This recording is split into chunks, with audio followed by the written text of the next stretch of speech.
Их номера по вкусу даже самому искушенному зрителю, а артистов коллектива называют мэтрами народного искусства. Волжский народный хор вновь гастролирует по республике Коми. Позади Печора, Аусинск, Ухта, Инта и Сосногорск. Ждут творческих гостей в Микуне и Емве. К столетию республики артисты подготовили новую особенную программу. Какие постановки в нее вошли, расскажет Наталья Юрина. Так артиста встречала 5 дней назад Ухта.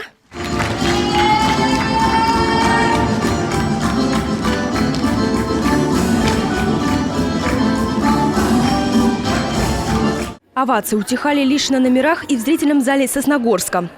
Здрасте! А вот и вы, тяжелый. 5 городов республики Коми и везде аншлаги. От Инты эстафету принимает Сыктывкар. За 4 с небольшим часа до начала концерта пресс-конференция. Волжский народный хор – уникальный коллектив России, визитная карточка всего Поволжья. В рамках больших гастролей артисты подготовили новую программу. Золотой и легендарный фонд дополнили новыми авторскими композициями. Авторская песня в Волжском хоре играет огромную роль. Мы ее усложняем, эту авторскую песню, мы ее гармонически расцвечиваем, мы не принимаем простые формы. Это вот то, что мы сейчас делаем из новой программы.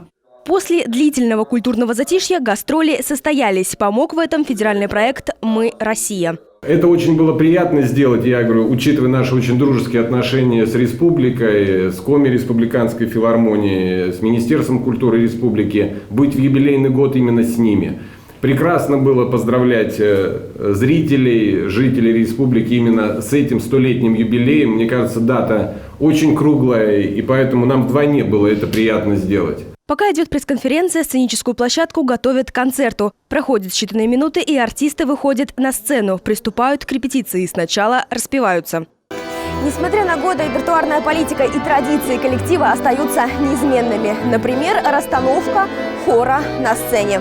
Артисты расставлены с учетом тембральной, регистровой окраски звука, благодаря которой из любого места в зале слышится многогранная, объемная гармония звука. Именно поэтому на новой площадке особое внимание уделяют настройке звука. Выездной коллектив сформировали из 55 человек. Из-за небольшой сцены филармонии оркестр располагается перед ней. Важен не только звук, но и составляющая визуальная. Синтез вокального, инструментального и хореографического мастерства – один из секретов неизменного успеха легендарного коллектива.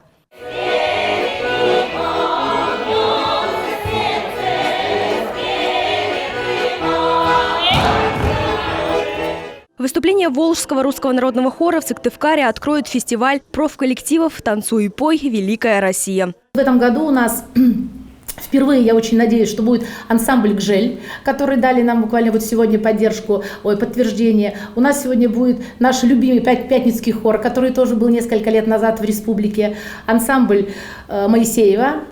Фестиваль будет проходить до октября. Что касается Волжского народного хора, то ему предстоит выступить в Микуне и Емве. После коллектив отправится в Архангельскую область. Наталья Юрина, Олег Костромин, Евгений Юрин, телеканал Юрган.